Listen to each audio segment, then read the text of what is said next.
I think we're moving fast. I think we had a good physical practice. I thought, I think we're picking up where we left off when we finished the season. So a lot of juice, a lot of energy, but we're executing. We still have some things to clean up. You always do right after a Wednesday practice, but we feel like we're in a good spot, and we got to stay in preparation and certainly avoid any and all distractions.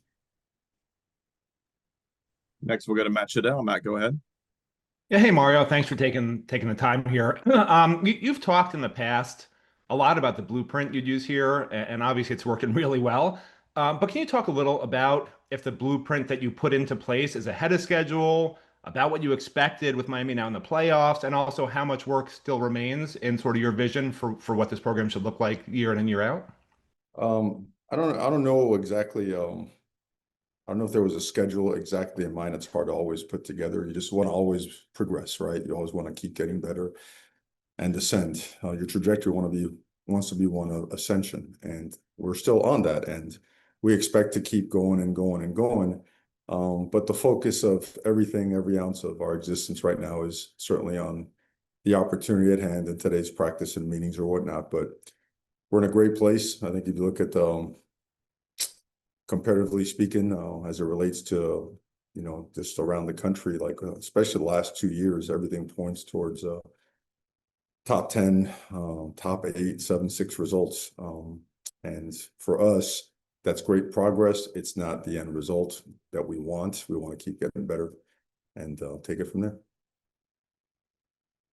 Next, we'll go to Adam Lichtenstein. Adam, go ahead. Hey Mario, two questions from me. First, kind of like you addressed with the first question about like staying focused, staying loose and stuff. Going basically 3 weeks without playing a game, how do you ensure that everyone is still, at their peak, still rolling, after a relatively long layoff? Sure, you stay in preparation and you make sure that practices are really competitive.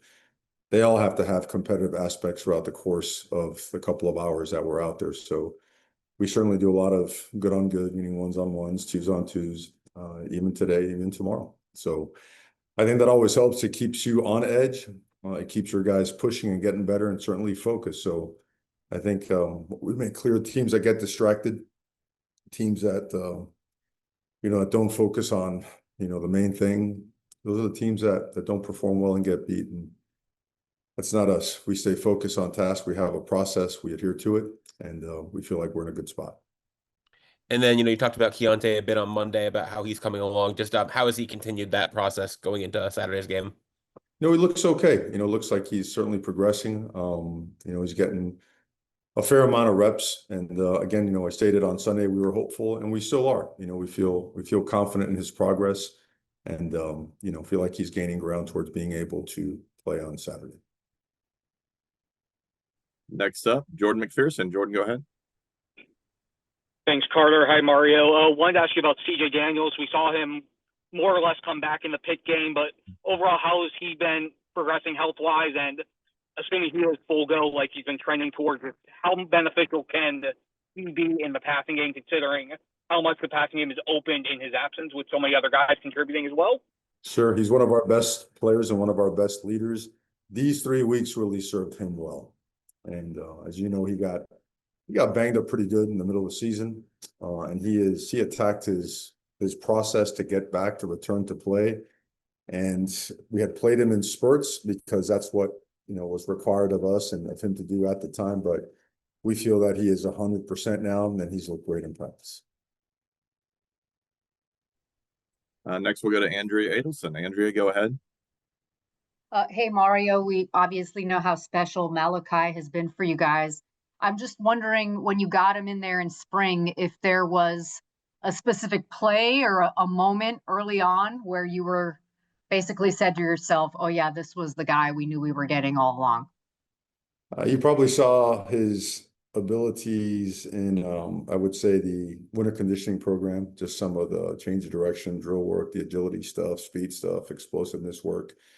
But there were countless moments. It just showed up again and again and again. And he left no doubt. Remember, he was stacked behind a couple of juniors and seniors. And, that's the best thing always a player could do, is leave no doubt. Every day that went by, he left no doubt that he was going to forge his way in there. He did. So But there's countless moments, Andrea. There's a ton, and I wish I could pick one, but there was a ton of them. And next we'll go to Giselle. Giselle, go ahead. Hey Mario, you've been saying a lot too about the distractions, but it seems like the Aggies teams and their players have been talking a lot about your players, of just like what they're capable of. Are you advising the team to kind of be off what it is in social media, or is this the focus has always been with the preparation on the field while also telling them to keep those distractions outside? Yeah, I think it's what's very clear to our players is that social media and outside voices and sources are not part of our process for preparation. So it's we stay the course with what we do and how we're doing things. And we'll wrap up by going back to Chris Stock. Chris, go ahead. Mario, I was just curious if you guys did anything differently game prep wise from the SMU, the early start, and then obviously you guys had that at Pitt and Virginia Tech. Was there anything that you guys did early start wise as you maybe helped you in any sense? We're a morning operation as it is, so those game times for us are really a bonus. That's when we practice, that's when we train.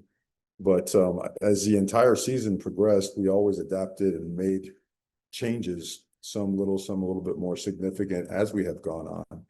And certainly our operation, we feel, has improved since then. I won't get into all the details of it, but we feel that we've improved our processes and that we have benefited from those changes down the stretch here in November, now heading into December. We feel it's going to help us. Great. Thank you, Coach. We'll see you Saturday in College Station. Okay. Thank you, guys. Appreciate you having me.